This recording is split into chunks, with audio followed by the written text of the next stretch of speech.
Hey guys, welcome to episode number 109. Today is another day in my DIY marathon, and today I wanted to introduce you to a material called hardware netting.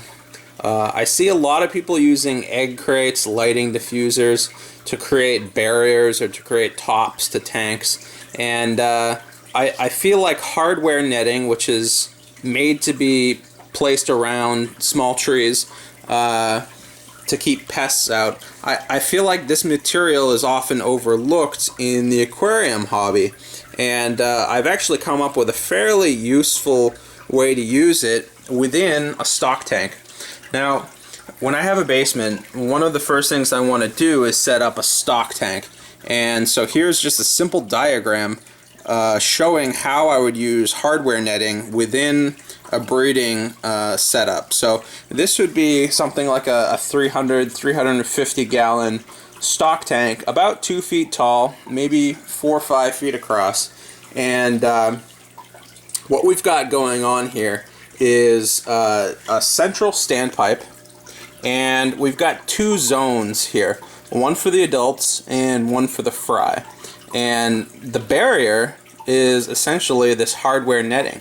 All you need to do is buy a roll of it like this, unroll it into a large circle, and then take a couple of zip ties and tie it together, and then place it within your stock tank, circular stock tank, in order to create that barrier.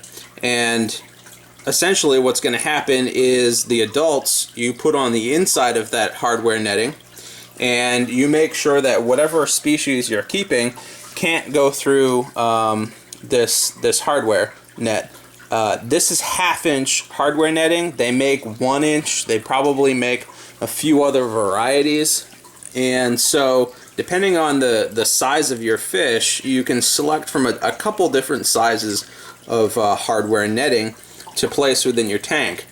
In this case, if I was to breed something like a molly or a swordtail live bears, this is something of an ideal setup for something like that, because it has a lot of surface area, a lot of room for them to spread out. They don't necessarily need a really tall tank, so 2 feet is perfectly fine. And they're large enough, the adults are large enough that they would be contained within this inner ring. And then what we have out here is a safe zone for fry. So only the fry and the juvenile fish would be able to pass through the size in this hardware cloth. So they would stay on the outside. They might be on the inside some of the time, but what you would do is every day or every couple days you'd come along with a net and you just scoop up any fry that are sitting on the outside edges here. One thing that I learned about a lot of live bears is that their fry tend to go towards shallow water, and especially places that are planted.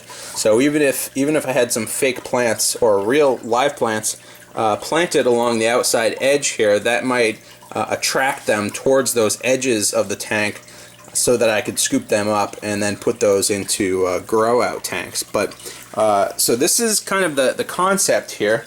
A pretty simple setup. Obviously this would be on a feeder, and there'd be a water changer and filters and heaters and all that good stuff, but for the purpose of this video, all we're focused on is this hardware netting. So let's go take a look at an example of what this might look like inside of a tank.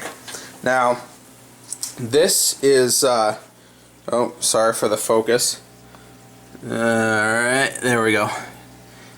This is an example of the hardware netting within an aquarium. Obviously this is just kind of a mock-up, a demo to see how it would work and how the fish would interact with it inside this 55-gallon tank. But what I've done is I've taken a section of this hardware netting. As I said, I took a couple of zip ties, as you can see on the side, and zip tied it together.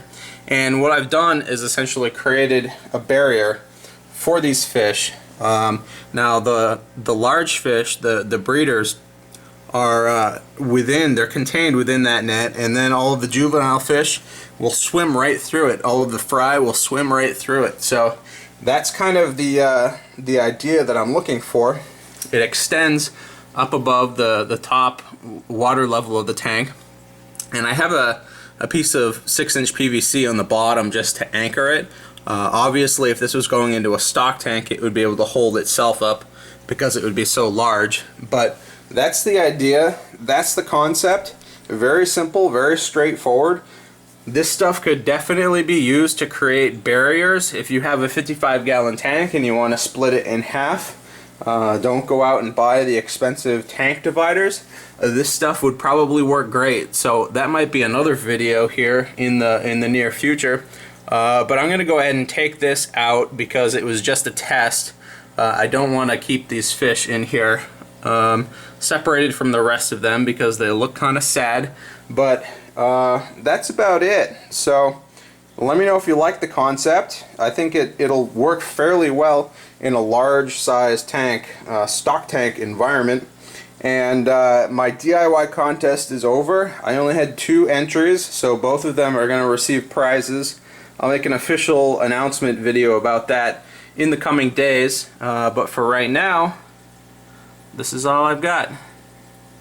Alright guys, see you later.